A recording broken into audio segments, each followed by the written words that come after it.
Good morning जी, good morning. तो सबसे पहले हम बात करते हैं भूगोल विषय की। और भूगोल विषय में सबसे पहले बात होती है कि सिलेबस हमें कहाँ से पता चलेगा और कहाँ से हमें पता चलेगा कि हमें क्या पढ़ना है क्या नहीं पढ़ना है, उसके बारे में जानकारी कहाँ से मिलेगी। तो इन सब के बारे में हम यहाँ पे देखने वाले हैं।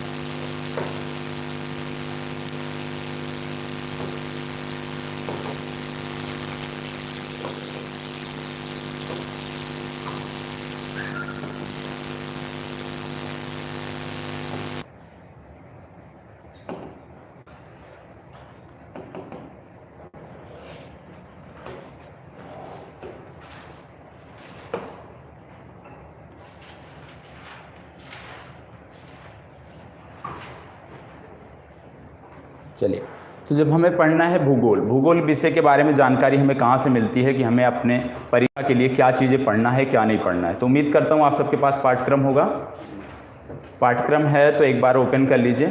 तो जैसे आप प्रारंभिक परीक्षा का जब सिलेबस देखते हैं, प्रारंभिक परीक्षा का जो सिलेबस देखते हैं उसमें आपको देखने को मिलेगा कि भूगोल के बारे में सिर्फ और सिर्फ 2 पंक्तियों में लिखा गया है। जैसे कि ये शायद धुंधला आ रहा होगा, भारत एवं विश्व का भूगोल, भारत एवं विश्व का प्राकृतिक सामाजिक, इतनी एक लाइन इसमें देखने को आपको मिलती है। अब एक पंक्ति से आपको यह समझ में नहीं आता है कि हमें क्या क्या पढ़ना है, इसके अंतर्गत क्या क्या आता है।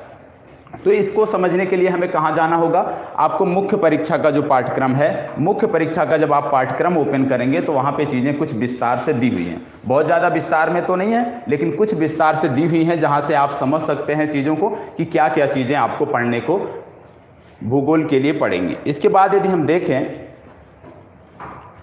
मुख्य परीक्षा के पाठ्यक्रम को, यदि हम देखें तो आपको देखने को मिलता है कि यहाँ पे आपको जो चीज़ें डिटेल में दी गई हैं उसको किस प्रकार से हमें आगे लेकर चलना है। इसमें एक पीडीएफ, जैसे आज हम जो पढ़ने वाले हैं, क्योंकि आपका जो विषय है वो है भारत का भूगोल, ठीक है, तो हम भारत के भूगोल की आपकी कक्षा है जो 26 नवंबर से प्रारंभ हुई थी। तो भारत के भूगोल का जो सिलेबस है वो आपका डिस्कशन के रूप में किस प्रकार से हमें पढ़ना है, टॉपिक सब टॉपिक क्या क्या हैं वो आपको यहाँ पे देखने को मिलते हैं। तो सबसे पहले जैसे आपको भारत के भूगोल में क्या पढ़ना है, सबसे पहले भारत का सामान्य परिचय। सामान्य परिचय में सबसे पहले अवस्थिति, पड़ोसी देशों के साथ अंतरराष्ट्रीय संबंध, शाब्दिक त्रुटियां होगी इग्नोर करिएगा, टाइपिंग मिस्टेक है, ठीक है। भारत भूमि का उद्भव, भारत के राजनीतिक अवयव। इसके बाद आपको देखने को मिलेगा भारत के विशिष्ट भौतिक अवयव, जिसमें भारत की झीलें, भारत के द्वीप। अब जो भारत की झीलें हैं ये सिर्फ प्रारंभिक परीक्षा के लिए महत्वपूर्ण है, लेकिन जो द्वीप हैं वो प्रारंभिक परीक्षा के साथ साथ मुख्य परीक्षा के लिए भी महत्वपूर्ण है, इसलिए यहाँ पे PT प्लस मेन से लिखा हुआ है। इसी तरह से इसमें आगे आपको देखने को मिलेगा भारत के विशिष्ट भौतिक अवयव, पर्वत श्रेणियां एवं दर्रे, पठार, समुद्र तट। इसके बाद फिर आपको देखने को मिलेगा हिमालय क्षेत्र के बारे में आपको पढ़ना है, हिमालय की विशिष्ट भौगोलिक विशेषताओं को आपको देखना है, हिमालय का अनुदैर्ध्य एवं क्षैतिज विन्यास आपको देखना है। और इसी तरह से आपको भारत के भौतिक प्रदेश के अंतर्गत थार प्रदेश, उत्तर भारत का विशाल मैदान, दक्कन का पठार, पूर्वी एवं पश्चिमी तटीय मैदान, ये सारी चीज़ें आपको पढ़नी है। इसके बाद में आपका 6वां टॉपिक इसमें आ जाता है अपवाह तंत्र, जिनमें आप अपवाह तंत्र के बारे में देखेंगे। विभिन्न नदियों के जो अपवाह तंत्र हैं, जैसे सिंधु तंत्र हो गया, गंगा तंत्र हो गया, ब्रह्मपुत्रा हो गया, फिर दक्षिण भारत में आप चले जाएंगे गोदावरी, कृष्णा, कावेरी, इन सब के नदी तंत्र के बारे में आपको पढ़ना है जो भारत के भूगोल के अंतर्गत आपके आते हैं। इसके साथ साथ आपको मानसून भी पढ़ना है। मानसून के बारे में, मानसून की उत्पत्ति, मानसून तंत्र में पवनों का योगदान, जेट पवन, एल नीनो, ला नीनो, इन सब के बारे में आपको भारत के भूगोल के अंतर्गत पढ़ना है। और जब मानसून आपका क्लियर हो जाता है उसके बाद भारत की वनस्पतियों के बारे में, भारत की मृदा के बारे में आपको पढ़ना है। और उम्मीद करता हूँ ये जो आपका सिलेबस है इसमें डिटेल्ड में दिया हुआ, सब टॉपिक नहीं दिया हुआ है तो ठीक है, ये PDF मैं आपको उपलब्ध करवा दूंगा कक्षा के बाद। आपको उसमें नहीं दिया हुआ है, कोई बात नहीं, ये जो सब टॉपिक है ये मैं आपको क्लास के बाद उपलब्ध करा दूंगा। तो इन्हीं बिंदुओं पर आपको ध्यान देना है, इन्हीं बिंदुओं को आपको कवर करना है। तो आप जानते हैं, यदि आप देखें तो भारत के भूगोल को यदि हम देख लें, इसके साथ साथ भारत के भूगोल के साथ साथ यदि हम विश्व के भूगोल को छोड़ दें तो विश्व के भूगोल के बाद जो खंड हमारा बचता है वो 80 से 85% आपका पाठ्यक्रम कवर करता है। विश्व के भूगोल की यदि हम बात करें तो 10 से 15% जो पाठ्यक्रम है वही विश्व के भूगोल पर आधारित है, मुख्य परीक्षा की दृष्टि से भी और प्रारंभिक परीक्षा की दृष्टि से भी। तो सबसे ज़्यादा हमें जो फोकस करना है वो भारत के भूगोल पर करना है। और यदि आप देखें भारत के भूगोल के साथ साथ जो लोग राज्य विशेष की तैयारी करते हैं उनको राज्य का भूगोल भी पढ़ना होता है, प्रदेश का भूगोल पढ़ना होता है। तो यहाँ पे हम यूपीएससी पर केंद्रित अपनी चर्चा को देखने वाले हैं। तो चलिए अपनी चर्चा को प्रारंभ करते हैं। और ये जो पीडीएफ है ये आपको मिल जाएगी, कक्षा के बाद आपको मिल जाएगी, उपलब्ध करवा दूंगा। तो अभी हम देख रहे थे पाठ्यक्रम में सबसे पहले हमने देखा था प्रारंभिक परीक्षा का पाठ्यक्रम। और जब प्रारंभिक परीक्षा के पाठ्यक्रम के बाद हम आगे बढ़ते हैं तो मुख्य परीक्षा का जो आपका पाठ्यक्रम है उसमें आपको देखने को मिलेगा कि कुछ चीजें डिटेल में दी हुई हैं। जैसे क्लियर इसमें आ नहीं रहा है, फिलहाल मैं उपलब्ध करवा दूंगा अभी आपको।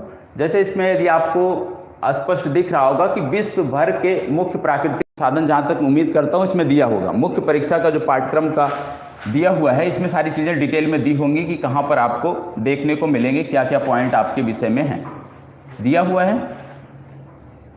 जो चीजें नहीं दी हुई हैं वो आपको, जैसे आपको भारत का, हाँ मेंस के लिए, मेंस का जब आप पाठ्यक्रम देखते हैं तो उसमें कुछ चीजें आपको समझ में आती हैं कि हमें क्या क्या पढ़नी है। क्योंकि प्रारंभिक परीक्षा का जो पाठ्यक्रम है उसमें एक लाइन में लिख दिया गया है भारत एवं विश्व का भूगोल, तो उससे आपको चीजें समझ में नहीं आती हैं। लेकिन जो आपकी कक्षा है वो है भारत के भूगोल पर केंद्रित, तो भारत के भूगोल का जो अभी हमने सिलेबस आपको दिखाया था वो आपको उपलब्ध हो जाएगा। तो चलिए अब विषय वस्तु को हम समझने का प्रयास करते हैं। पाठ्यक्रम की रही बात तो पाठ्यक्रम आपके सबके पास उपलब्ध है, तो वहां से आप देख सकते हैं। तो सबसे पहले आप भूगोल देखते हैं। भूगोल यदि हम देखें तो इंग्लिश में क्या बोलते हैं इसको, ज्योग्राफी, ठीक है।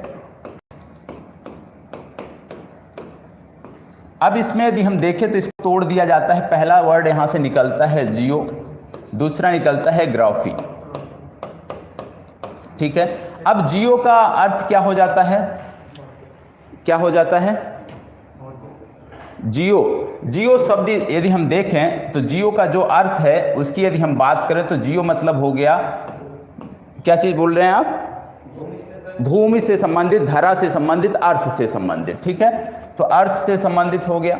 दूसरा आप देखते हैं ग्राफी। ग्राफी का मतलब होता है किसी भी विशेष का अध्ययन करना, मतलब किसी भी विशेष वस्तु का अध्ययन करना, किसी विशेष चीज का अध्ययन करना जो है उसको ग्राफी कहते हैं। तो इसमें क्या, इसका शाब्दिक अर्थ क्या हो गया, भूमि का अध्ययन, अर्थ का अध्ययन, धरा का अध्ययन हो गया आपका भूगोल। अब इसमें यदि हम देखें तो एक वर्ड आ रहा है अर्थ, अर्थ पृथ्वी या धरा जो भी आप बोलते हैं। तो अर्थ के बाद क्या आप देखते हैं, पूरे ब्रह्मांड में अर्थ ही है। तो आपको देखने को मिलेगा अर्थ के साथ साथ बहुत सारे प्लैनेट्स भी हैं जिसको आप ग्रह बोलते हैं, ग्रह भी आपको देखने को मिलते हैं। और ग्रह जब आप पढ़ते हैं तो आपको देखने को मिलता है कि ग्रह जो है ये सराउंड करते हैं चारों तरफ, किसके होते हैं, सूर्य के, ठीक है। तो आपको सूर्य का भी अध्ययन करना है इसमें, ठीक है। सबसे पहले पृथ्वी का अध्ययन करना है, ग्रहों का अध्ययन करना है, सूर्य का अध्ययन करना है। और सूर्य के साथ साथ क्या है ब्रह्मांड में, स्टार्स हैं, तारे हैं, उनका भी आपको अध्ययन करना है।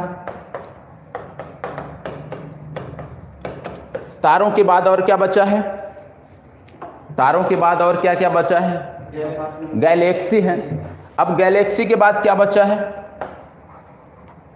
गैलेक्सी के बाद यदि हम देखें तो पूरा ब्रह्मांड आपका आ जाता है, ठीक है, यूनिवर्स आपका आ जाता है। और जैसे ही बात यूनिवर्स की होती है, आप जानते हैं यूनिवर्स के बारे में सबसे पहली अवधारणा, जो सर्वमान्य अवधारणा है, कौन सी है, बिग बैंग थ्योरी। मतलब आपको क्या करना है, बिग बैंग थ्योरी से लेकर पृथ्वी तक का पूरा पढ़ना है। सबसे पहले आप बिग बैंग थ्योरी पढ़ेंगे, यूनिवर्स के बारे में आप जानेंगे, ब्रह्मांड के बारे में जानेंगे कि ब्रह्मांड की उत्पत्ति कैसे हुई। इसके बाद आप गैलेक्सी के बारे में समझेंगे, फिर आप तारों के बारे में जानेंगे, फिर आप सूर्य के बारे में जानेंगे, और फिर ग्रहों के बारे में, और फिर आप पृथ्वी के बारे में, अर्थ के बारे में आप समझने का प्रयास करेंगे, जानने का प्रयास करेंगे। अब जब बात आती है अर्थ की, तो आप जानते हैं कि अर्थ पर क्या क्या चीजें आपको देखने को मिलती हैं,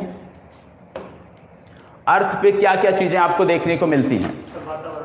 सबसे पहली बात वातावरण, वायुमंडल आपको देखने को मिलता है, ठीक है, वायुमंडल आपको देखने को मिलता है। दूसरा क्या देखने को मिलता है, यहाँ पे लैंड आपको देखने को मिलती है, जमीन देखने को मिलती है। तो आप देख सकते हैं भूमि देख सकते हैं, जमीन जो भी लिखते हैं भूमि। इसके साथ साथ आपको क्या देखने को मिलता है, पृथ्वी पर जल बॉडी देखने को मिलते हैं, वाटर बॉडी देखने को मिलती है, ठीक है, जल निकाय आपको देखने को मिलते हैं। ये तीन चीजें आपको देखने को मिलते हैं। मतलब जब आप पृथ्वी का अध्ययन कर रहे हैं तो आपको वायुमंडल का अध्ययन करना है, आपको भूमि का अध्ययन करना है, आपको जल निकायों का अध्ययन आपको करने को पड़ेगा। अब जैसे यदि हम बात करें कि वायुमंडल कैसे महत्वपूर्ण है, जैसे आप सब देख रहे होंगे कि इस समय शीतकालीन मौसम चल रहा है, तो बहुत सारे लोग स्वेटर जैकेट पहनकर आए हुए हैं। तो ये कैसे है कि एटमॉस्फेयर है हमारा इस समय का, कि हमें इसको पहनना है अपने आप को सुरक्षित रखने के लिए, ठंड से बचाने के लिए। लेकिन यदि यही चीज़ें आप ऑस्ट्रेलिया में वर्तमान समय पे होते तो क्या पहनना पड़ता? नहीं पहनना पड़ता, क्योंकि वहाँ पे गर्मियों का मौसम है। ठीक है, इसी तरह से यदि आप अफ्रीका में होते तो शायद ना पहनना पहुँचा, क्योंकि वहाँ पे जानते हैं कि जो वर्ष भर का जो मौसम होता है वो सामान्य सा रहता है। अब इसमें कुछ चीज़ें आपको समझनी है। वायुमंडल आपने समझ लिया। अब लैंड के अंतर्गत क्या क्या आता है, जमीन के अंतर्गत क्या क्या चीज़ें आपको देखने को मिलती हैं भूमि पर क्या क्या चीज़ें देखने को मिलती है। कहीं पर आपको पर्वत देखने को मिलेंगे, कहीं पे आपको पठार देखने को मिलेंगे, कहीं पर आपको मरुस्थल देखने को मिलेंगे। ठीक है, तो इस तरह की चीज़ें आपको देखने को मिलते हैं। तो क्या क्या चीज़ें आ गई? पठार आ गया आपका, पर्वत आ गया आपका, झरने आ गए आपके, नदियाँ आ गई आपकी, ठीक है, झीलें हो गई, ये सारी चीज़ें होंगी। और कहीं कहीं आपको ज्वालामुखी भी देखने को मिलेंगे, वॉल्केनो भी देखने को मिलेंगे। ठीक है, तो ये सारी चीज़ें, मरुस्थल आपको देखने को मिलेगा। मतलब कि जब भूगोल का आप अध्ययन करते हैं तो ये सारी चीज़ें आपको पढ़नी है। पर्वत, पठार, नदियाँ, झरने, झीलें, ज्वालामुखी, इन सब की उत्पत्ति कैसे हुई और किस प्रकार का इनका रोल है, इस सब के बारे में आपको जानकारी भूगोल विषय आपको उपलब्ध कराता है, भूगोल विषय में आपको पढ़ने को मिलता है। और एक चीज़ और आपको जानना है कि ये तीनों चीज़ें जहाँ पर होती हैं, वायुमंडल जहाँ पे है, भूमि है, जल निकाय है, वहीं पर आपको क्या देखने को मिलता है? जीवन देखने को मिलता है, जीव देखने को मिलता है। मतलब ये तीनों चीज़ें जो है किसको सपोर्ट करती हैं?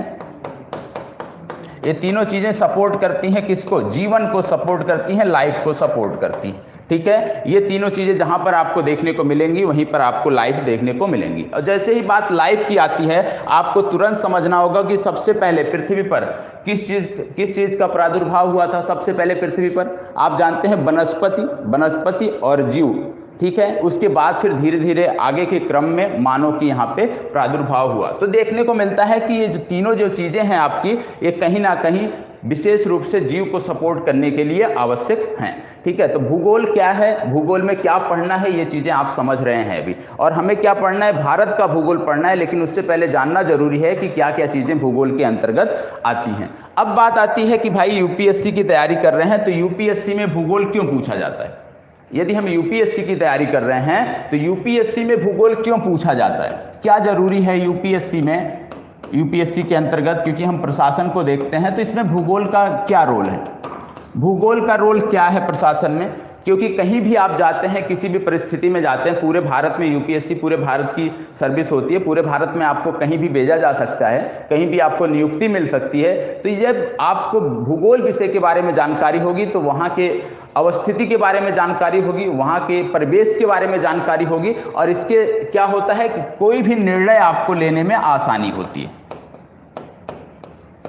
क्योंकि कहीं ना कहीं जब भी आपको कोई निर्णय लेना होता है तो वहाँ की वास्तविक स्थिति के बारे में जानना आवश्यक होता है। तो यूपीएससी इसीलिए आपसे भूगोल के बारे में पूछता है कि कम से कम आपको प्रत्येक विषय के बारे में जानकारी रखें, प्रत्येक राज्य के बारे में जानकारी रहे कि वहाँ की अवस्थिति क्या है, किस प्रकार की वहाँ पे चुनौतियाँ हैं और किस प्रकार से उनका समाधान हो सकता है। उदाहरण के रूप में मान लीजिए आप दक्षिण भारत के किसी राज्य में हैं, जहाँ पे लगातार आपके देखते हैं चक्रवात आते रहते हैं, और यदि आपने चक्रवात के बारे में जानकारी आपको नहीं है, चक्रवात आपने नहीं पढ़ा है, तो उसके उपाय आप कैसे कर सकते हैं? मान लीजिए आप तमिलनाडु में जिलाधिकारी हैं, तमिलनाडु के किसी जिले में जिलाधिकारी हैं और वहाँ पे चक्रवात की संभावनाएं व्यक्त की जा रही हैं। अब आपको चक्रवात के बारे में जानकारी नहीं है तो किस प्रकार से आप निर्णय ले सकते हैं? तो इसलिए भूगोल जो विषय है बहुत ही महत्वपूर्ण है सिविल सेवा के लिए, और इसी के कारण इसको यहाँ पे रखा गया है। अब इसमें सबसे पहले आपको पता होना चाहिए, बहुत सारे लोग घबराते भी हैं, जो विशेषकर जो लोग आर्ट बैकग्राउंड से, कला बैकग्राउंड से होते हैं, उनको थोड़ी सी समझने में दिक्कत होती है। दिक्कत क्यों होती है? क्योंकि इनकी कुछ शब्दावलियाँ हैं, भूगोल विषय की कुछ शब्दावलियाँ हैं जो हमें समझ में नहीं आती हैं। लेकिन जो लोग साइंस बैकग्राउंड के होते हैं, क्योंकि भूगोल एक प्रकार का साइंस ही है, और दूसरे शब्दों में यदि हम कहें तो साइंस का कहीं ना कहीं से जो लिंकेज है वो भूगोल से है, भूगोल से ही साइंस का जन्म हुआ है, ऐसा कहा भी जा सकता है। क्योंकि टेक्निकल सब्जेक्ट है और जो साइंस बैकग्राउंड के होते हैं छात्र, उनको समझने में चीज़ों को आसानी होती है, किसी भी प्रकार की समस्या उन्हें नहीं होती है। लेकिन कला वर्ग के जो छात्र होते हैं उनको कुछ समस्याओं का सामना करना पड़ता है। ठीक है, लेकिन ऐसा नहीं है कि शब्दावलियाँ यदि हैं तो हम याद नहीं कर सकते, हम उनको समझ नहीं सकते। हो सकता है आप स्वयं से ना समझ पाएँ, किसी की मदद ले लीजिए। 1 सप्ताह 10 दिन किसी की मदद ले लीजिए तो निश्चित रूप से आपको सुधार देखने को मिलेगा। और ये सब्जेक्ट जो आपका है, ये जो विषय आपका है बहुत रुचिकर विषय है। यदि आप ध्यान से पढ़ेंगे तो बहुत मदद भी मिलने वाली है और यहाँ से आपकी परीक्षा के लिए बहुत मदद भी मिलेगी। अब सबसे पहले समझने की बात है कि बहुत सारे लोग बोलते हैं कि हमें क्या पढ़ना चाहिए, भूगोल के बारे में क्या पढ़ना चाहिए। बहुत सारी किताबें यहाँ पे, इतनी किताबें आपके ला के रख दी गई हैं। बहुत सारे लोगों के पास होंगी भी, एक एक विषय की 2-2 3-3 किताबें आप रखते होंगे। लेकिन जब हम बात करते हैं भूगोल विषय की यदि हम बात करें तो यदि आपके पास कक्षा 11 और कक्षा 12 की एनसीईआरटी है न्यू, यदि आपके पास कक्षा 11 और कक्षा 12 की एनसीईआरटी है तो विश्वास मानिए आपको कुछ भी अलग से पढ़ने की जरूरत नहीं है। इतने से ही आपका पाठ्यक्रम कवर हो सकता है, चाहे प्रारंभिक परीक्षा की दृष्टि से हो चाहे मुख्य परीक्षा की दृष्टि से हो। जैसे आप कोई भी बुक, चाहे महेश कुमार बर्नवाल या जैसे माजिद हुसैन की बुक यहाँ पे रखी गई है, इनके बारे में यदि आप देखेंगे तो कहीं ना कहीं जो किताबें मार्केट में उपलब्ध हैं वो कहीं ना कहीं सिर्फ और सिर्फ जीएस पेपर के लिए नहीं है। उनका इतने विस्तृत वो लिख देते हैं कि वो विशेषकर जो वैकल्पिक विषय होता है भूगोल, उसके लिए महत्वपूर्ण हो जाती है। इसमें बहुत सारी अतिरिक्त चीज़ें हैं जो सिर्फ और सिर्फ जीएस के लिए जरूरी नहीं है। जो छात्र जीएस के लिए भूगोल की बुक लेते हैं उनके लिए जरूरी नहीं है, उससे ज़्यादा चीज़ें दी हुई हैं। और आपको सिलेक्शन लेना है तो ज़्यादा चीज़ों की ज़रूरत नहीं है, कम चीज़ों को पढ़िए लेकिन विस्तृत पढ़िए, अच्छे से पढ़िए और विधिवत पढ़िए। तो कक्षा 11 और 12 की एनसीईआरटी यदि आपके पास है, न्यू वाली एनसीईआरटी है, तो उसी को बार बार पढ़िए, 1 बार 2 बार 3 बार 4 बार पढ़िए। इसके बाद आपको कुछ लेने की जरूरत नहीं है। इसके अतिरिक्त 1-2 बुक और आती है, ठीक है, तो उसके बारे में बता दिया जाएगा। लेकिन सबसे पहले आप 11 और 12 की एनसीईआरटी आपके पास न्यू वाली होनी चाहिए, पुरानी नहीं, न्यू वाली होनी चाहिए, ठीक है। इसके साथ साथ यदि हम देखें तो प्रत्येक कक्षा में आपके पास एटलस होना चाहिए। एटलस क्यों जरूरी है? क्योंकि जरूरी नहीं कि भूगोल विषय से संबंधित ही प्रश्न पूछा जाए, आईआर में भी भूगोल का महत्वपूर्ण योगदान है यदि आप माने, ठीक है। आईआर जो पढ़ाते होंगे सर वो आपको बताएंगे। तो कहीं ना कहीं भूगोल जो है वो जुड़ाव रखता है, अंतर्राष्ट्रीय संबंधों में भी जुड़ाव रखता है, महत्वपूर्ण योगदान रखता है। अब मैप क्यों जरूरी है प्रत्येक कक्षा में? समाचार पत्र में मान लीजिए आप कुछ पढ़ रहे हैं, सब मैच देखते होंगे, क्रिकेट मैच सब देखते होंगे। इस समय कहाँ पे हो रहा है टूर्नामेंट? ऑस्ट्रेलिया में हो रहा है। और यदि आपके पास मैप है तो यदि आप ऑस्ट्रेलिया को देखेंगे, ऑस्ट्रेलिया के जो प्रांत हैं उनको देखेंगे तो प्रत्येक प्रांत में एक प्रमुख स्टेडियम है। चाहे आप पर्थ देख लीजिए, पश्चिमी ऑस्ट्रेलिया में आपको पर्थ देखने को मिलेगा, एडिलेड, ब्रिस्बेन, सिडनी, ये सारे के सारे जो शहर हैं, जो प्रमुख शहर हैं, ये प्रमुख प्रांतों की राजधानियां हैं ऑस्ट्रेलिया के। और इनमें प्रमुख क्रिकेट स्टेडियम आपको देखने को मिलते हैं। जो इस समय सीरीज चल रही है, यदि आप ध्यान से देखते होंगे, समाचार पत्रों में पढ़ते होंगे तो बहुत सारी जानकारी आपको मिलेगी। अब आपको क्या करना चाहिए? यदि आप मैप है ऑस्ट्रेलिया का आपके पास, तुरंत जाकर आपको अंडरलाइन कर लेना चाहिए कि भाई यदि कोई मैच सिडनी में हो रहा है तो सिडनी किस प्रांत की राजधानी है, वो प्रांत कहाँ पे पड़ता है ऑस्ट्रेलिया में, वो चीजें आप कवर कर सकते हैं। दूसरी बात, यदि आप देखें करंट में, समसामयिक में, अभी भारत ने नाइजीरिया के साथ अंतरिक्ष के क्षेत्र में समझौता किया है। अब नाइजीरिया कहां पर पड़ता है? यदि आपने इतना पढ़ा कि नाइजीरिया के साथ हमारा समझौता हुआ तो आपको तुरंत मैप में जाना चाहिए कि भाई नाइजीरिया अफ्रीका कॉन्टिनेंट का देश है। अफ्रीका में नाइजीरिया कहां पर पड़ता है, उसकी अवस्थिति क्या है, ये आपको देखनी चाहिए, ये आपको पता होना चाहिए। और जब आप नाइजीरिया देखने जाते हैं तो वहीं पर यदि आपके पास एनसीईआरटी की बेसिक बुक है तो आप देखेंगे नाइजीरिया के बारे में। तो नाइजीरिया किस लिए प्रसिद्ध है, क्या चीजें नाइजीरिया में होती हैं जो एक्सपोर्ट करता है, क्या चीज नाइजीरिया इंपोर्ट करता है, वो सारी चीजें आप देख सकते हैं। तो एक प्रकार से यदि हम देखें तो आपका करंट भी साथ साथ तैयार होगा, करंट के साथ साथ आपका भूगोल विषय भी तैयार होगा। दूसरा आपको उदाहरण दे देता हूं, कुछ दिनों पूर्व आपने देखा होगा यूएई और ईरान के बीच विवाद चल रहा था, कुछ द्वीपों को लेकर विवाद चल रहा था और ये रीजन काफी चर्चा में था क्योंकि प्रमुख तेल मार्ग जो है यही है आपका, ठीक है। अब इसमें आपको, यदि आपके पास मैप था, आपने हो सकता है समाचार पत्रों में पढ़ लिया हो कि इस द्वीप के लेकर विवाद है, द्वीप आपने रट लिया लेकिन उसकी अवस्थिति नहीं देखी। तो आपको जाके देखना चाहिए कि यह अवस्थिति कहां पे है उस द्वीप की और क्यों महत्वपूर्ण है, क्यों इसकी चर्चा वैश्विक स्तर पर हो रही है, ये क्यों महत्वपूर्ण है, ये रीजन क्यों महत्वपूर्ण है। तो आपको यहां से देखने को मिलेगा। प्रमुख जलसंधि भी यहां से आपको देखने को मिलती है। कौन सी जलसंधि पड़ती है? कौन सी जलसंधि पड़ती है? नहीं, मैं पूछ रहा हूं यूएई और ईरान को अलग करने वाली जलसंधि कौन सी है? नहीं पता। आज जाके मैप में देखिएगा कि यूएई और ईरान को अलग करने वाली जलसंधि कौन सी है, ठीक है। तो कहने का मतलब है कि जब भी आप करंट में कुछ भी पढ़ें, समाचार पत्र में कुछ भी पढ़ें, ठीक है, तो आपको जाके मैप देखना चाहिए। अब ऐसा नहीं कि कहीं पे किसी का मर्डर हो गया भारत में तो आप जाके मैप में देखें, ऐसी चीजें नहीं, ठीक है। कुछ अगर वैश्विक स्तर पर कुछ चर्चा में है तो उसको जाकर आपको देखना चाहिए, तो इससे आपका करंट अफेयर्स भी तैयार होगा, विषय भी तैयार होगा। तो प्रत्येक कक्षा में आपको मैप लाना अनिवार्य है। इसके साथ साथ आपके पास एक ब्लैंक मैप ये वाला होना चाहिए, इसको आप सब एक बार खरीद लीजिएगा, अवश्य खरीद लीजिएगा, आवश्यक है, ठीक है, क्योंकि हर चीजें उस मैप में नहीं हो सकती हैं। कुछ यदि आपको यहाँ पे बताया जाता है तो आप उसको स्वयं से अपने से बनाएंगे तो चीजें और बेहतर होंगी, ठीक है। तो इसमें शायद एक एक दो दो मैप दिया होगा ब्लैंक, तो आप जीरोक्स करा सकते हैं, आपके पास पर्याप्त मात्रा में हो सकता है, ठीक है। इसके साथ साथ मैंने आपको एनसीईआरटी बताया, जैसे यहाँ पे अभी दो उपलब्ध है, एक है भारत भौतिक पर्यावरण कक्षा 11 की है, दूसरा है भौतिक भूगोल के मूल सिद्धांत, ठीक है। तो ये दोनों आपके होनी चाहिए। इसके साथ साथ दो एनसीईआरटी कक्षा 12 की हैं जो यहाँ पे उपलब्ध नहीं है, नहीं तो मैं आपको दिखा देता, तो आप ले सकते हैं, लेकिन याद रखिएगा कि न्यू एनसीईआरटी लीजिएगा क्योंकि चीजें उसमें अपडेट होंगी, ठीक है।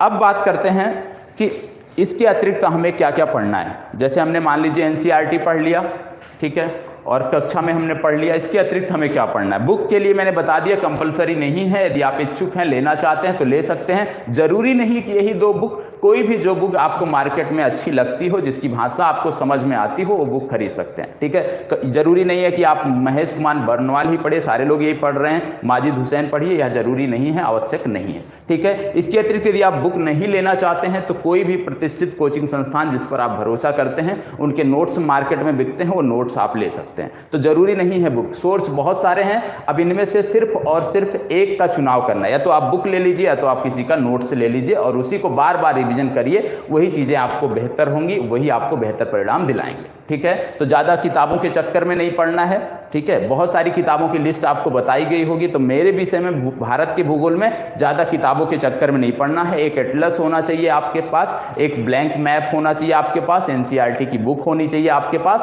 और एक कोई भी एक बुक यदि आप पढ़ना चाहते हैं, जरूरी नहीं, मैं तो कहता हूं एनसीईआरटी से काम चल जाएगा। यदि आप अतिरिक्त पढ़ना चाहते हैं तो कोई भी एक बुक आप रख सकते हैं या किसी कोचिंग संस्थान का नोट्स आप रख सकते हैं। अब बात कर लेते हैं कि भूगोल विषय महत्वपूर्ण क्यों है। भूगोल विषय महत्वपूर्ण क्यों है, कितने नंबर के प्रश्न अभी तक आए हैं। तो जैसे हम प्रारंभिक परीक्षा की बात करें, प्रारंभिक परीक्षा की बात करें तो मिनिमम इसमें अभी तक 5 प्रश्न, मैक्सिमम यदि हम देखें तो 15 प्रश्न तक आ चुके हैं, ठीक है। मिनिमम 5, मैक्सिमम 15, कितने में से 100 में से आ चुके हैं। मुख्य परीक्षा की दृष्टि से यदि हम देखें तो मुख्य परीक्षा की दृष्टि से अभी तक मिनिमम जो है 80 मार्क के और मैक्सिमम 100 मार्क से प्रश्न आ चुके हैं, ठीक है। कभी कभी प्रश्नों की संख्या 25 होती है, कभी कभी पेपर में प्रश्नों की संख्या 20 होती है, तो यहाँ पे मार्क मैं बता दे रहा हूँ, मतलब 80 से 100 नंबर के प्रश्न जो है आपकी मुख्य परीक्षा में आपको देखने को मिलेंगे। और ये ज़्यादा से ज़्यादा जो प्रश्न आपको देखने को मिलते हैं, यदि आप देख रहे होंगे इस समय के प्रश्न यदि आप देखें तो ये कहीं ना कहीं मानव भूगोल से जुड़ा हुआ है, कहीं ना कहीं आर्थिक जो आपका भूगोल है उससे जुड़ा हुआ। कहने का मतलब है कि जो भी चीज़ें आप पढ़ें उसको डिटेल में पढ़ते जाना है। इसीलिए मैं कह रहा हूँ कि नई एनसीईआरटी जो है वो महत्वपूर्ण क्यों है, क्योंकि इसमें जो डेटा होगा वो आपका अपडेटेड होगा। ओल्ड आप पढ़ेंगे तो ओल्ड डेटा पढ़ना पड़ेगा, पुनः आपको पढ़ना पड़ेगा। इससे अच्छा है कि आप न्यू एनसीईआरटी पढ़ें, क्योंकि इसमें आपको जो भी डेटा मिलेगा वो आपको अपडेटेड मिलेगा। तो कहने का मतलब है कि यदि आप पेपर को देखें, फर्स्ट पेपर को देखें, तो इसमें भूगोल जो है ये महत्वपूर्ण भूमिका निभाता है। और प्रश्न भी यदि हम देखें तो प्रश्न भी बहुत ही आसान होते हैं। समस्या क्या होती है कि हम अभ्यास नहीं करते हैं, प्रश्नों का हम अभ्यास नहीं करते हैं। और जब भी हम मुख्य परीक्षा में बैठते हैं, विशेषकर भूगोल के प्रश्नों को लेकर, तो सबसे पहले जरूरी क्या है, हमारे पास कंटेंट तो होने ही चाहिए, ये तो सभी के लिए आवश्यक है। लेकिन यहाँ पे क्या है कि इसके साथ साथ सफाई भी, ब्यूटी भी आवश्यक है। ब्यूटी में आप क्या रख सकते हैं, 2 चीजें रख सकते हैं। पहला मैप रख सकते हैं, दूसरा आप डायग्राम रख सकते हैं। क्योंकि भूगोल के जो प्रश्न होते हैं इसमें कंटेंट तो महत्वपूर्ण होता ही है, कंटेंट के साथ साथ मैपिंग के माध्यम से और डायग्राम यदि आप दर्शाते हैं तो वो चीज़ें ज़्यादातर लाभकारी होती हैं, एग्जामिनर पर एक अलग प्रभाव पड़ता है। तो एनसीईआरटी की बुक जो बेसिक बुक है इसमें बहुत सारे मैप दिए हुए हैं, ठीक है। तो वो मैप आपको रट जाने चाहिए, वो मैप आपको रट जाने चाहिए। जब भी आप उस विषय को पढ़ें तो वो मैप आपको रट जाने चाहिए। और जब भी आप प्रश्नों का अभ्यास करें तो आपको ज़्यादा से ज़्यादा प्रयास करना है कि कंटेंट के साथ मैप और डायग्राम को भी आप दर्शाएं, तो चीज़ें आपकी बेहतर होंगी। और यदि आप देखते होंगे समस्या क्या है कि नंबर क्यों नहीं उठते हैं मुख्य परीक्षा में, विशेषकर भूगोल विषय में, कि अभ्यास नहीं होता है। अभी आप लोग तैयारी कर रहे हैं, शायद अभी आपने कभी सोचा नहीं होगा कि मुख्य परीक्षा का उत्तर लेखन करना चाहिए। किसी ने किया है अभी एक भी प्रश्न का? एक प्रश्न का किया है। तो गलती हम क्या करते हैं कि हम सोचते हैं कि लाओ अभी पीटी के लिए पढ़ लेते हैं, प्रारंभिक परीक्षा के लिए वो हो जाएगा तो लास्ट के 4 महीनों में हम मुख्य परीक्षा की तैयारी कर लेंगे, लेकिन ऐसा संभव नहीं है। ठीक है, यदि अभी इतने लोग आप बैठे हैं अपने बारे में, सिर्फ अपने बारे में तो आप जानते हैं, अपने बारे में लिखने बैठ जाएं और उसी समय में 7 से 8 मिनट में तो अपने बारे में नहीं लिख सकते हैं, यही सत्यता है। आपको सब कुछ पता है, यदि आप लिख भी लेंगे तो क्रमबद्ध नहीं होंगे चीज़ें, क्या पहले लिखना है क्या बाद में लिखना, वो चीज़ें नहीं देखने को मिलेंगी। तो कमी क्या रह जाती है कि हम अभ्यास नहीं करते हैं। और यदि हम निरंतर अभ्यास करते हैं, निरंतर अभ्यास करते रहते हैं, तो निश्चित रूप से आपको कोई भी समस्या भूगोल विषय में नहीं होगी। तो किसी भी विषय के लिए जब आप पढ़ते हैं तो बहुत सारे लोग इसमें से होंगे कि पहले सोचते हैं कि हम प्रारंभिक परीक्षा को लक्ष्य करके आगे बढ़ें। ठीक है, तो हमें क्या करना है कि हमें मुख्य परीक्षा पर फोकस करना है। यदि हम मुख्य परीक्षा पर फोकस करते हैं तो वहीं पर हमारी प्रारंभिक परीक्षा भी कवर हो जाती है। अलग से हम, यदि हम लास्ट के समय में अलग से 1 से 2 महीने समय दे देते हैं प्रारंभिक परीक्षा पे, तो चीजें हमारी बेहतर हो जाएंगी। लेकिन जो लोग प्रारंभिक परीक्षा पे ज्यादा फोकस करते हैं, अंतिम समय में उनको जाकर झेलना पड़ता है। जब 4 महीने के समय में आप उत्तर लेखन करने बैठते हैं तो वहां पे चीजें हो नहीं पाती, क्योंकि यहाँ पे दबाव क्या होता है, एक तो भाषा का भी, इंग्लिश का जो पेपर है, बहुत सारे लोगों की इसमें भी समस्या होती है, हिंदी का जो पेपर है, तो आधा समय तो इसमें चला जाता है डर में कि यहाँ पे रह गए तो फिर कोई फायदा नहीं है, कोई मतलब नहीं निकलता है। तो कहने का मतलब है कि साथ साथ इंग्लिश को भी आपको लेके चलना है, ज़्यादा समय नहीं, लेकिन सप्ताह में यदि आप दें तो 2 घंटे सप्ताह में आपको इंग्लिश विषय पर देना चाहिए, क्योंकि इंग्लिश विषय भी आवश्यक है आपकी परीक्षा के लिए।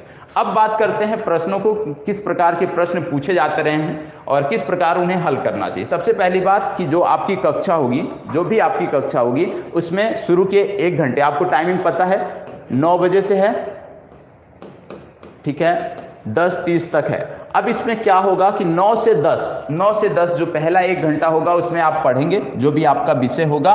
बाकी के जो 30 मिनट होंगे इसमें सबसे पहले हम प्रारंभिक परीक्षा की दृष्टि से, यदि इस टॉपिक से कुछ महत्वपूर्ण होगा, कोई प्रश्न पूछा गया होगा, उसको हम देखेंगे। साथ साथ हम देखेंगे कि मेंस में किस प्रकार से इस टॉपिक से प्रश्न पूछे गए हैं। तो आधे घंटे आपके कक्षा के जो लास्ट के होंगे उसमें प्रारंभिक परीक्षा के जो प्रश्न आए रहेंगे वो आपको स्क्रीन पे दिखाए जाएंगे। मुख्य परीक्षा का एक अभ्यास प्रश्न आपको दिया जाएगा, यहाँ पे डिस्कशन के बाद दिया जाएगा, आप अगले दिन उसको करके लेके आएंगे। यही क्रम आपका निरंतर चलता रहेगा, ठीक है। क्योंकि जरूरी है, यदि हम प्रश्नों का अभ्यास नहीं करते हैं, सिर्फ हम पढ़ते जाते हैं, तो हमें यह नहीं पता चलेगा कि जो चीजें हम पढ़ रहे हैं वो हमारे लिए किस प्रकार से लाभकारी है, उससे हमें कुछ मदद मिल रही है या नहीं मिल रही है। इसको जानने के लिए आवश्यक है कि साथ साथ हम देखते चलें। और यूपीएससी की जब आप तैयारी कर रहे हैं तो सबसे जो मानक स्रोत है, कहां से आपको लगेगा कि क्या हमें पढ़ना चाहिए, प्रीवियस ईयर के पेपर, ये आप सबके पास होने चाहिए। प्रीवियस ईयर के पेपर होने चाहिए। मुख्य परीक्षा की एक अलग से बुकलेट आती है, ठीक है, आप खरीद सकते हैं, बहुत महंगी नहीं, 100 रुपये से कम में मिल जाएगी मुख्य परीक्षा की बुकलेट, उसको आप ले लीजिएगा। उसमें टॉपिक वाइज प्रश्न दिए होते हैं, लगभग 2010 के पहले से दिए होंगे प्रश्न, उसमें 2005 से शायद दिए होंगे, तो वो आप ले लेंगे तो प्रत्येक टॉपिक से आपके 10 से 15 प्रश्न मिल जाएंगे। और यदि किसी भी टॉपिक से आप 10 से 15 प्रश्न अच्छे से हल कर लेते हैं, लिख लेते हैं, समझ लेते हैं, तो निश्चित रूप से आपको किसी भी प्रकार की समस्या नहीं होगी, क्योंकि निरंतर अभ्यास करेंगे तभी चीजें आपकी बेहतर होंगी। तो कंडीशन क्या है, सबसे पहले मैप आपके पास होना चाहिए। दूसरी बात, जो आपको यहाँ पे अभ्यास के लिए प्रश्न दिया जाए वो आप करके लेके आएंगे, क्योंकि करके लेके आएंगे तो आपके लिए अच्छा है। लेके आएंगे, मैं चेक करूंगा व्यक्तिगत रूप से, जहां भी त्रुटियां रहेंगी वो आपको बताई जाएंगे, ठीक है। यदि आप नहीं करते हैं तो एक दिन मैं बोलूंगा, दूसरे दिन से नहीं बोला जाएगा, क्योंकि देखने को क्या मिलता है, पहले दिन 10 लोग सभी करके लेके आते हैं, 2 दिन बाद फिर 4 रह जाते हैं, और फिर 10 दिन बाद सिर्फ 2 रह जाते हैं। तो याद रखना है हमें कि 10 से 2 में हमें आना है, ठीक है। 10 में नहीं रहना है कि हमें छोड़ देना है। इन जो बाकी के 8 लोग बचे हैं इसमें हमें नहीं शामिल होना है, क्योंकि यही लोग हैं जो भीड़ बढ़ाते हैं। यदि आप देखते हैं कितने लोग, 7 से 8 लाख लोग लगभग फॉर्म भरते हैं, 5 से 6 लाख अपीयर होते हैं, परीक्षा देते हैं, और अंत में मुख्य परीक्षा पास करते करते संख्या 3000 4000 रह जाती है, ठीक है। तो हमें प्रयास करना है कि हमें 3 से 4000 में अपनी जगह बनानी है, और इसके लिए जो भी, जरूरी नहीं कि मैं क्या कह रहा हूं, जिस पर भी आप भरोसा करते हैं, जिस भी संस्थान पे आप भरोसा करते हैं, जिस अध्यापक पे भरोसा करते हैं, उस पर आंख मूंद कर जो भी वो बोला जाए, जो भी उसके द्वारा बताया जाए, उस पर आपको आगे बढ़ना है। ठीक है, जरूरी नहीं कि आजाद आईएएस एकेडमी पर, किसी भी संस्थान पे कहीं भी, क्योंकि आजकल तो यूट्यूब पे बहुत सारे मटेरियल है, बहुत सारे सोर्स हैं आपके पास पढ़ने के, तो जहां से भी आपको लगे कि नहीं सटीक है, क्योंकि हर कोई अपना बेस्ट देने का प्रयास करता है, चाहे कोई संस्थान हो, चाहे कोई टीचर हो। ठीक है, तो हर कोई चाहता है कि अपना बेस्ट दे आप सबको, तो भरोसा आपको करना है और इधर उधर की बातों में नहीं आना है। क्योंकि बहुत सारे लोग होते हैं कि यहाँ से भी कुछ सुन लिए, वहां से भी कुछ सुन लिए, 2 बुक इसकी भी पढ़ लिए, 2 इसकी भी पढ़ लिए, तो कम से कम पढ़ना है, कम से कम किताबों का संग्रह करना है। ऐसा नहीं कि लाइब्रेरी बना के रखना है घर पे, कम से कम किताबें हों, मानक किताबें हों, और उन्हीं का बार बार आपको रिवीजन करना है। ठीक है, अब जैसे मैंने अभी आपको बताया था भूगोल के बारे में, तो भूगोल के यदि हम देखें तो 3 भागों में मुख्य रूप से बांटा जा सकता है। जैसे मैंने पहले बता दिया, पहला हो गया भूगोल के मूल सिद्धांत, जो आपके यहां से कवर हो जाएंगे। ठीक है, एक टॉपिक आपका यहां से कवर हो जाएगा। अब देखो कुछ लोग बोलेंगे कि 6 से 12 तक की एनसीईआरटी, ठीक है, 6 से 12 तक की एनसीईआरटी पढ़नी चाहिए, लेकिन किसको पढ़नी चाहिए? जिसको 11 वाली एनसीईआरटी समझ में ना आए, क्योंकि 6 से 12 तक का निचोड़ जो है 11 और 12 में दे दिया गया है। ठीक है, सारी चीजें आपको 6 से 12 वाली चीजें जो है 6 से 10 तक की जो चीजें हैं ये आपको देखने को मिल जाएंगी 11 और 12 वाली एनसीईआरटी में। तो यदि आपको इसकी भाषा समझ में नहीं आती है, तब आप नीचे जाइए, 6 से 7, 8, 9 देखिए, 10 देखिए। ठीक है, यदि आपको इसकी भाषा समझ में आ जाती है तो आपको 6 से 8 तक की, 9 तक की एनसीईआरटी पढ़ने की जरूरत नहीं है। ठीक है, क्योंकि सारी चीजें वहीं देखने को मिलेंगी, लेकिन इसकी कुछ भाषा जो है, क्योंकि ये 11 की एनसीईआरटी है और 6 की एनसीईआरटी है, तो भाषा में थोड़ा बहुत अंतर रहता है। हाँ, रिवीजन के रूप में आप देख सकते हैं कि लगातार आपको पढ़ना है, तो उसके लिए आप देख सकते हैं। अब इसमें यदि हम देखें भूगोल के मूल सिद्धांत, भूगोल के मूल सिद्धांत को यदि हम देख लें, दूसरा इसमें भारत के भूगोल को जोड़ दें, तो ये आपका लगभग सिलेबस जो पाठ्यक्रम कवर करता है, लगभग 80 से 85% पाठ्यक्रम आपका कवर कर देता है। इसके बाद आपका क्या बचता है? विश्व का भूगोल,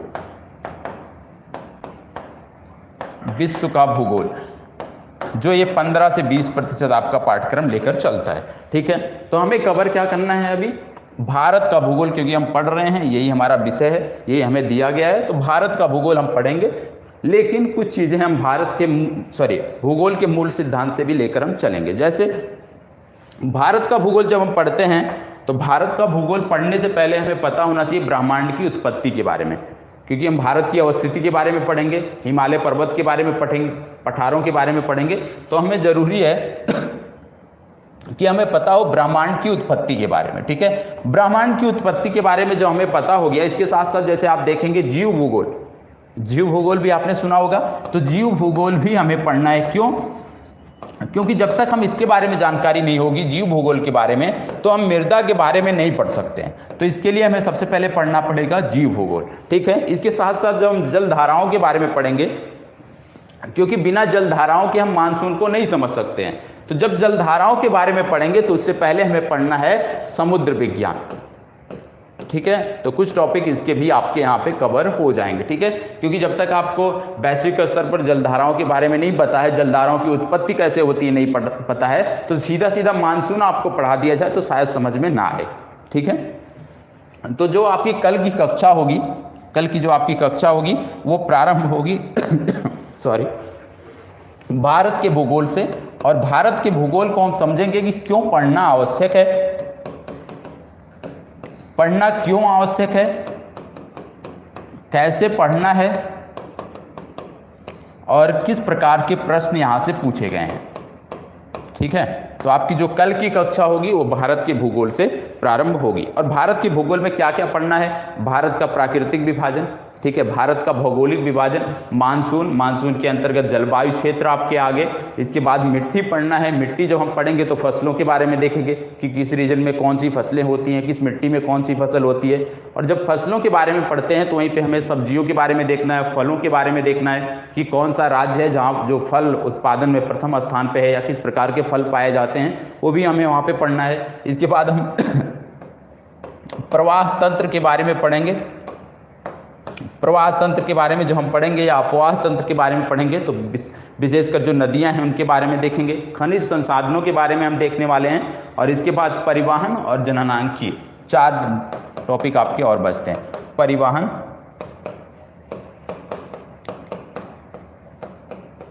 दूसरा है जननांकीय, जिसमें हम पढ़ेंगे जनसंख्या विस्फोट के बारे में, जनसंख्या के बढ़ने से किस प्रकार की समस्याएं उत्पन्न हो रही हैं, इन सब के बारे में हम डिटेल से जानने का प्रयास करेंगे।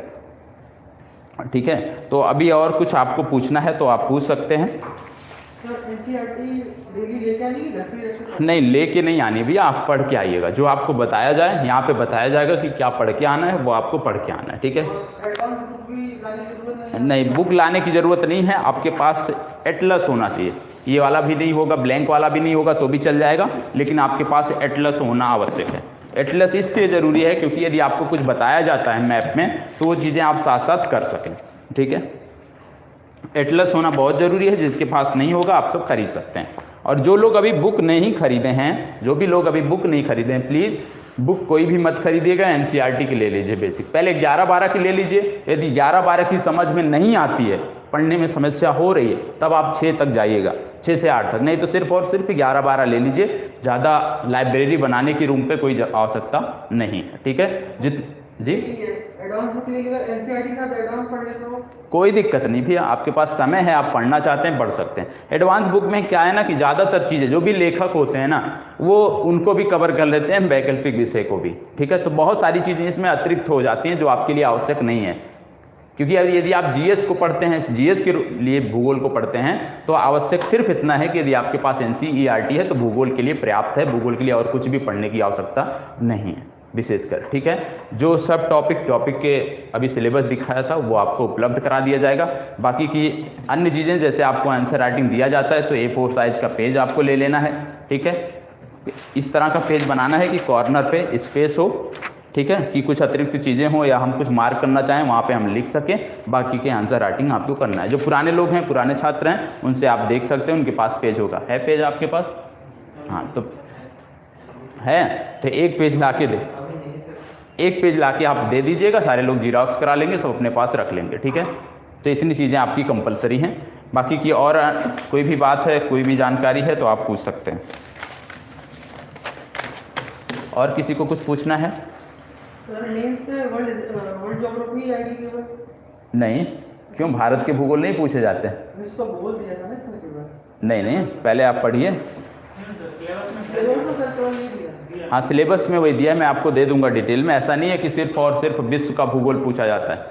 ठीक है, भारत से जुड़े हुए तथ्य भी पूछे जाते हैं और आपको उसी तरह से आपको तैयार, जैसे आपको अभी सब टॉपिक दिया गया, इसी तरह से आपको मेंस का सिलेबस भी आपको दे दिया जाएगा, तो परेशान होने की ज़रूरत नहीं है। ठीक है, आप प्रीवियस ईयर का पेपर देख लीजिए ना, आपको जानकारी हो जाएगी। आप अभी 2019 के पेपर देख लीजिए, वहाँ से आपको जानकारी हो जाएगी। तो सबसे पहले मेंस की जो बुकलेट है जो मैंने बताया वो सब खरीद लीजिएगा, बहुत महंगी नहीं आती है, 100 से 150 रुपये में मिल जाएगी। टॉपिक वाइज उसमें सारे प्रश्न दिए होंगे, सभी विषयों के दिए होंगे, भूगोल के नहीं, सभी विषयों के दिए होंगे। तो वहाँ से आपकी एक समझ विकसित होगी, क्योंकि यूपीएससी का जो पैटर्न है लगातार बदलता जा रहा है, पूछने की जो प्रवृत्ति है लगातार बदलती जा रही है। तो इसके लिए आवश्यक है कि आपके पास वो क्वेश्चन पेपर होना चाहिए और उसी तरह से आपको अपनी तैयारी करनी है। ठीक है, बाकी का प्रत्येक दिन के जो भी प्रश्न होंगे उसके आपके डिस्कशन कराए जाएंगे, उसके लिए आपको परेशान होने की जरूरत नहीं है। जैसे मैं यदि आज कोई प्रश्न दे रहा हूँ तो आज उसका डिस्कशन करके दूंगा, सिर्फ और सिर्फ आपको लिख के लेके आना रहेगा। ठीक है, और आप प्रयास करेंगे, साथ देंगे थोड़ा सा, तो चीज़ें बहुत बेहतर हो जाएंगी। ठीक है, मुझे भी बहुत ज़्यादा नॉलेज नहीं है, लेकिन इतना है कि यूपीएससी क्वालिफाई हो सकता है, इतना नॉलेज है। ठीक है, क्योंकि भाई मैंने भी बीटेक किया है, तो भूगोल मेरा विषय नहीं रहा है। ठीक है, तो बीटेक किया है मैकेनिकल इंजीनियरिंग से, तो उस हिसाब से तैयारी है कि अच्छा रहा है, जो भी अभी तक का रहा है संतुष्ट हूँ उससे। और अगली बार शायद एग्ज़ाम भी दें 2021 में, प्रयास भी है कि 2021 में एग्ज़ाम दिया जाए और अंतिम रूप से सिलेक्शन लिया जाए, देखते हैं। क्योंकि हिंदी माध्यम का जो परिणाम है लगातार गिरता जा रहा है, 2% 3% रिजल्ट आ रहा है। और विशेषकर जो आपकी एकेडमी है, आईएएस की जो एकेडमी है मसूरी, और यदि आप देखें आईपीएस की जो एकेडमी है आपकी हैदराबाद, इन दोनों में अब हिंदी माध्यम के कोई भी छात्र है ही नहीं, कोई भी प्रशिक्षु है ही नहीं हिंदी माध्यम के, जो हालिया रिपोर्ट आई थी। ठीक है, तो हिंदी माध्यम का लगातार परिणाम गिर रहा है। कारण क्या है? बहुत सारे लोग बहुत कुछ बताते हैं, लेकिन हमें उन सब पे ध्यान नहीं देना। हमें ये मानना है कि हमारे अंदर कमी थी, हमारी कमी है, हम उसको दूर करने का प्रयास करें, ठीक है। अफवाहों पे ध्यान नहीं देना है, बाकी जो भी है सिस्टम है उसके लिए सिस्टम बना है, लोग अपना करेंगे, ठीक है। तो हमें क्या करना है, अपना बेस्ट देना है। और किसी भी प्रकार से, जैसे कुछ लोग बोलते हैं कि इंटरव्यू में पक्षपात होता है, तो हम मेंस में यदि हम कवर करके लेके जाएं, उतनी बढ़त बना के लेके जाएं, तो इंटरव्यू में कितना पक्षपात हो जाएगा, बहुत ज़्यादा 50 नंबर का अंतर होगा, 60 नंबर का अंतर होगा। यदि वही चीज़ें हम मेंस में कवर करके लेके जाएं तो चीज़ें अच्छी होंगी, दिक्कत नहीं होने वाली, ठीक है। दूसरी समस्या देखने को मिलती है, लोग कहते हैं कि शायद कि हिंदी माध्यम के जो छात्र होते हैं उनकी भी कॉपियां जो हैं इंग्लिश के प्रोफेसरों को दी जाती हैं, चेक करने को दी जाती हैं। यदि ऐसा है तो ये गलत हो रहा है, इस पर ध्यान देना चाहिए सरकारों को, क्योंकि भाई हिंदी माध्यम का यदि है तो हिंदी माध्यम का अध्यापक चेक करे, क्योंकि उसमें तो दिक्कत होती है। यदि आपका CBSE बोर्ड का कोई चेक कर रहा है हिंदी माध्यम की कॉपियाँ, तो उसका झुकाव तो CBSE बोर्ड की तरफ ही होगा, तो उस अनुपात में नहीं। और ऐसा नहीं है कि हिंदी माध्यम में पढ़ने वाले लोग नहीं हैं, हिंदी माध्यम में पढ़ने वाले लोग भी हैं, या अंग्रेजी माध्यम से ज़्यादा मेहनत भी करने वाले लोग हैं, लेकिन उनका जो अनुपात है वो कम है, लेकिन है, ऐसा नहीं है कि है ही नहीं, ठीक है। तो यहीं पे अपनी चर्चा को विराम देते हैं। बाकी जो भी समस्याएं होंगी, कल से आपकी कक्षा प्रारंभ होगी, वहाँ पे आप डिस्कस कर लीजिएगा, ठीक है। Thank you. सर नोट्स आप बनवाएंगे कि?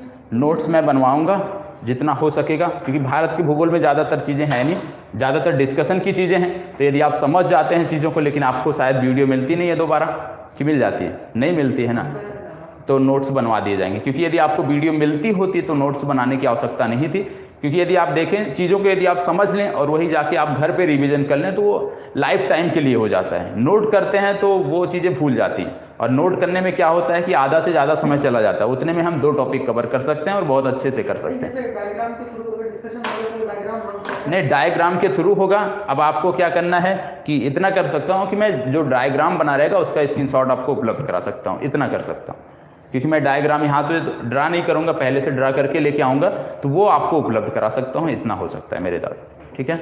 चलो, थैंक यू।